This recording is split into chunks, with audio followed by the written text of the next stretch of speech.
In this video, we're going to pick up where we left off, and I'm going to show you how to use Microsoft Excel to conduct the two-factor analysis of variance, and each factor is what's called a between factor, so that there are no repeated measures in this type of design. So what we have here are the 6 different groups all lined up in this manner to use the data analysis package.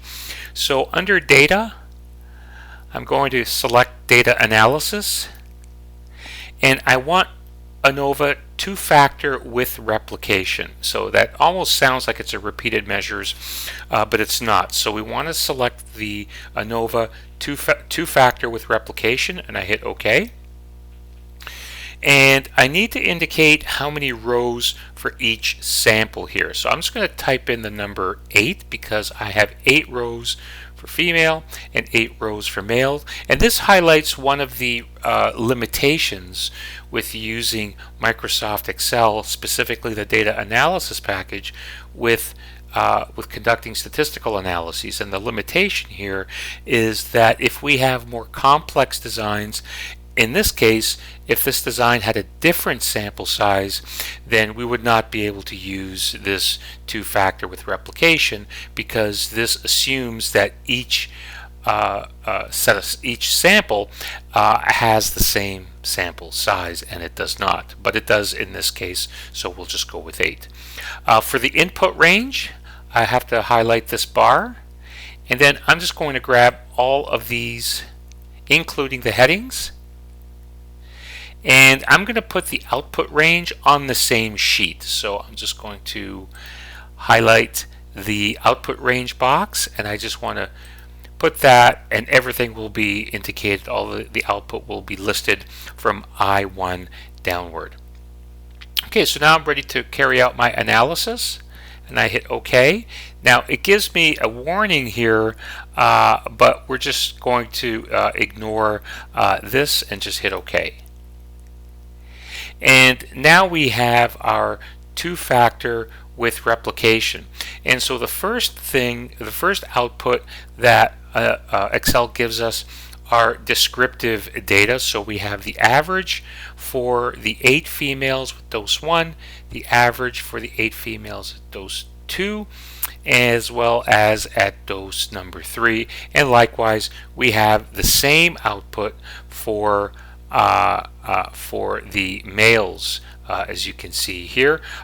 The output gives us the variance. We can get the standard deviation by just taking the square root of this variance for this group of data here. And so I'm just going to demonstrate this right here. I'm going to hit the equal sign.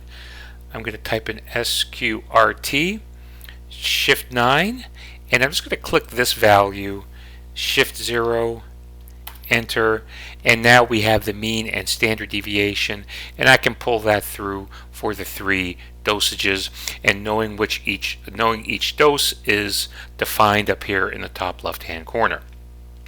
So I'm just going to jump down to the ANOVA table here, and so what we see are the sources of variation for sample, the columns, the interaction, and the within term. And what we see here, I'm just going to highlight these values right here. I'm going to just hit bold and put these in red. The first line is the effect between sex. So the difference between the females and males here, we see was not statistically significant with a p-value of 0.16. For the 3 dosages here we see that there was a statistically significant effect, and we have a really small p-value because this is 7.65 times 10 raised to the power of -7. So we're pulling this decimal place over to the left 7 times, and that makes sense because we have a really large F value for the dose effect. In terms of the interaction, what we see here is we also see a statistically significant interaction because we have a calculated F value of 11.9 that's much larger than the critical F value of 3.22, and we have that really small p-value. And so the interaction here tells us that the change across the levels of dosage is not consistent for the males and females. And in this scenario here, the interaction confounds the significant effect for the columns, which are the dosages. Unfortunately, Microsoft Excel does not carry out post hoc testing automatically. And in the next video, I'm going to show how we can do that with SPSS.